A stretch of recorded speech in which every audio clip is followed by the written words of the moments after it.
Next, fifth speaker is Miss JimBurke. Do appreciate your making. Good evening. It's an honor and pleasure to be here tonight, the 112th session of the Business Intelligence Society of Japan. Our company, Sunshine Group, are American and Indian companies. We have offices in America and also in India. We have had the pleasure of having successful business and personal relationships with Japanese companies and individuals since 1984. Our company's business activities are diversified, but recently we have started to focus our primary attention on working on environmentally friendly, alternate energy technologies, equipment, and products with individuals from Japan, United States, and India. The thought of being able to do something good for people and for the environment and also develop a successful business is rather exciting, to say the least. Tonight I'd like to briefly talk with you about two subjects. The first subject is a brief reflection on business relations between Japan and India, and a couple of thoughts I have about developing a successful business between Japan and Indian companies. The second subject is a special product that was recently introduced that we'd like to introduce to you also. Some interesting and noteworthy facts and statistics about the relations between Japan and India. Relations between Japan and India started around the 6th century when India introduced Buddhism to Japan. From that time, there's been a special spiritual bond between the people. Although business transactions between Japan and India were very limited to approximately 15 years ago. Bilateral trade between Japan and India for 2000-2003 period was approximately US $3.7 billion. This year, bilateral trade should exceed US $14 billion, and the projections are that the trade will exceed $20 billion by 2012-2013.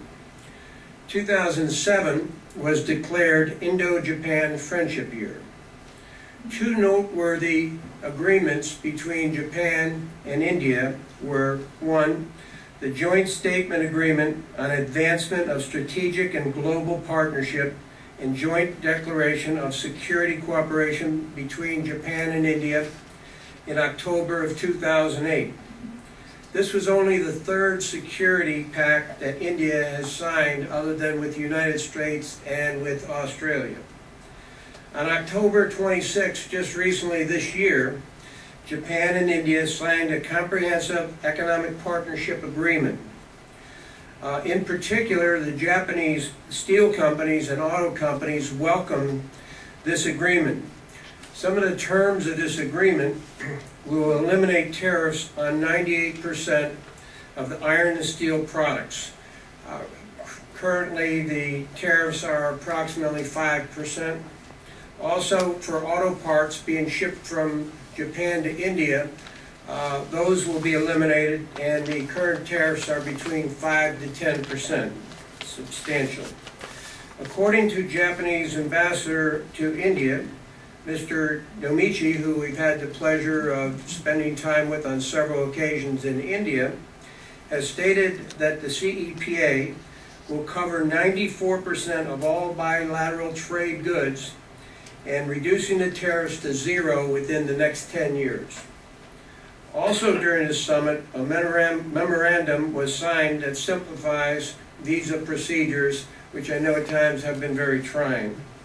A 2008 survey conducted by the Japan Bank of International Cooperation, JBIC, concluded that India has become the most favored investment destination for long-term Japanese investments. In addition, the global economy has become very dependent, more and more dependent on Asia's growth. The Japanese government's long-term loans in India are more substantial than any other country for India. 3 of the flagship programs for India is a dedicated freight corridor, Delhi-Mumbai Industrial Corridor, and the Indian Institute of Technology. For these 3 projects, the Japanese government has committed to long-term loans that exceed $8 billion. In addition, the Japanese government has committed to provide $2.2 billion for India in order to undertake 9 new infrastructure projects throughout that company. It is also estimated that Japanese companies will invest in excess of $10 billion for the Mumbai-Delhi Industrial Corridor alone in this project. And some of the smaller and medium-sized companies in Japan are also looking for long-term investments in this project, knowing the importance of the relationship between Japan and India. Recently, the loans to India from Japan have become more diversified, and part of that reason, I believe, is that because of the Indian market that is changing, becoming more sophisticated, and the business mentality of the Indians has matured some. Many renowned world economists, such as Professor Nouriel Roubini, has predicted that in the next few years, India's growth will probably surpass that of China, and India will maintain double-digit growth. Some of the reasonings and advantages for India are, number one, compared to China, that one, they have the property rights and the democracy. 2, China's past advantage of excess storage of natural resources and disciplined low-wage labor has recently diminished. Labor strikes that were never seen before are becoming more prevalent. Shortage of labor in China is starting to become an issue. In a United Nations study, it estimates that between the years 2010 and 2020, India will add about 120 million people to the working population, where China will add 19 million people. Between the years 2020 and 2030, they predict that India will add about 100 million people to the working population, and China working population will decline by approximately 62 million. Some of the reasons that Japan and India's business relationships should flourish and become one of the strongest and most successful near-future relationships are: 1, India's population is approximately 1.2 billion, with a middle class that is developing of over 200 million people that offers domestic market for Japanese goods. 2, the auto sales in India are exploding. Last year in 2009, 2.5 million sales, car auto sales were occurred, and that's a 28% increase since 2008. Most of the models in India are compact, between 400,000 to 800,000 yen, which engine parts, a lot of engine parts are being imported from Japan. In addition, the recent agreement that was just signed on October 26 between India and Japan, eliminating tariffs on auto parts, gives the Japanese companies an advantage over some of the other foreign manufacturers, such as Suzuki. Japan, though relatively scarce in labor, are very abundant in capital technology, which complements the vast and skilled and semi-skilled workers in India. Japan's excellence in the hardware sector is complemented by India's prowess and talent in the software sector. India's abundance of raw materials and minerals complements Japan's capacity of technology and capital to jointly produce knowledge-intensive manufactured goods. Of course, there are a lot of challenges in India, and there's a lot of Japanese companies, as American companies, that have been very frustrated in the past, but there are huge gains being made with the technology and also the business mentality. The long-term benefits and financial for the Indians have to understand that the challenges are there, and that for them to go ahead and to benefit with long-term relationships and financial rewards for themselves, their bilateral trade partners, joint venture partners, and investors, they have to accomplish and overcome some of these challenges. Some of the challenges in India are curbing inflation, expediting privatization of public sector units, increasing investments and finalizing work on infrastructure, urbanization, and training of skilled labor, reduce restrictions and provide favorable conditions for foreign investors in all areas, including retail and commercial. I believe that the intentions on both sides have been sincere and well-intended, but the follow-up to encourage and support the new business development have not been efficient. There needs to be better and more efficient action plans to succeed. One of the biggest problems has been a lack or an inability of Japanese and Indian companies and individuals to communicate. We at Sunshine Group understand probably the most important factor in developing successful relationships between Japanese and Indian companies is to first identify clearly, define the business requirements that the Japanese companies are looking for. Outsourcing research and due diligence for qualified Indian companies and manufacturers that have certifications, qualifications, do not mean that they are going to perform and satisfy the needs of the Japanese companies. What is more important is finding the right Indian companies or manufacturers that not only have the proper certifications, expertise, experience, and financial capabilities, but most important, what is so taken of pride in Japan is to find the company that has the right mentality and the integrity to fulfill their commitments. One of the biggest problems, though, for Japanese companies and American companies is to find the need to be finding a good Indian companies and manufacturers is finding the right company to conduct the outsourcing and also the pre-qualification. I believe that the best qualifying company for that task should be an Indian company. One that has skilled staff, familiar with having long-term associations with Indian companies and manufacturers. Also critical is to be able to understand the requirements of the Japanese companies so that they can be effective and successful in helping to negotiate finalization of any business transactions and to facilitate and monitor to go on as the business is being conducted so that they can act between the Japanese and the Indian companies. Due to the high rising cost in manufacturing in Japan and the United States, it becomes more of a necessity now to find companies like in India that can go ahead and do some of the manufacturing for some of the components and other needs. I'd like to give you one example of an American company that we represent. This is an American company that has been in business in the remanufacturing of auto parts for 40 years.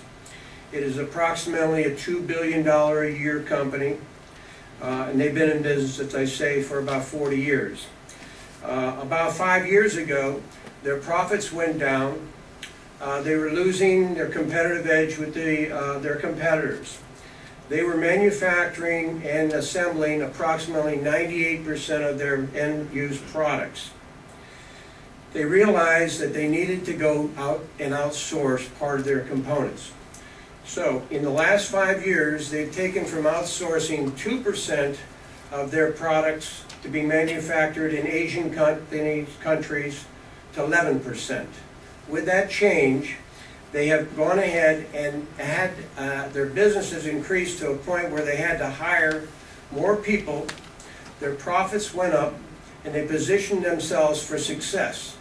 So realizing that and realizing what Japanese and American companies that they're important to do is everyone wants to keep their jobs at home. But if you realize that you can't be competitive and you can give a little out for sourcing, for manufacturing, then there's a good chance that you'll succeed. And we believe that that is one of the keys for the future for Japan and also for America, to be able to go ahead and define those companies. And we strongly believe that India is a great partner. They're a natural company, they're the large country, they're the largest democracy in the world, and I believe that Japan and India can have a great future together forthcoming. Thank you very much for your time. 世界で伸びるこのインドに不先を打ち込もうということをやっておりまして、この10月26日には日本がインドと戦略提携というのを結びまして、合わせてEPA、イコノミックパートナーシップアグリーメント、経済連携協定を結びましてですね、この戦略協定というのはインドが結んだのはアメリカに次いで、あとはオーストラリアと日本が3番目でございまして、いかにインドが日本に力を入れているかと分かるんですが、これからは先ほどお話もありました通り、あと10年でインドでは1億2000万人がさらに今の12億に加わると、2030年になると10億人になって、中国を抜いて世界最大の人口を持つようになると。そしてその労働力がですね、それまでの間に1億増えて、現在中間層がですね、大体50万円から150万円ぐらいの年間の所得層が2億人になると。でゆくゆくは中国を抜くと言われる勢いでございまして、そういう中国に備えてですね、たまたま先ほどお話しになりました三田さんがこのご主人と組みまして、三田さんがもともとインドのご出身でございますので、ご主人はアメリカですが、そしてインドとアメリカと組んで日本の我々と協力したいということでですね、今提携関係を深めておりますので、今日またパーティーの時にいろいろとお話しいただいて、お仕事やりたい方はぜひ商談もいただきたいと思います。日本ではこのサンシャイン、それから先ほどの E3 ライフとはですね、ここに見えてる庭クリニックの庭先生にちょっとご協力いただきたいんですが、もうですね、先ほど E3 ライフをですね、日本に各案しようということでいろいろとご尽力いただいておりまして、今後この機会にですね、わざわざインド、アメリカから来ていただきましたので、懇親会の時はですね、ぜひ積極的にお話しいただきまして、何か友好とビジネスの拡大についてですね、ご尽力いただきたいと。それからヨガの方、アイルベーダも日本に初めて進出されますので、コスメティックも含めて化粧品、健康食品も含めてですね、我々これ112回ですが、こういう研究会で皆さんに商売の機会を提供するのはこれが初めてでございまして、この機会を逃さずですね、今日はちょっと普通よりも2倍高い1万円でございますので、もっと取っていただくためにですね、ぜひ仕事をいただいてですね、カタログもサンプル持ってきてますので、それで元を取っていただきたいと思います。どうもありがとうございました。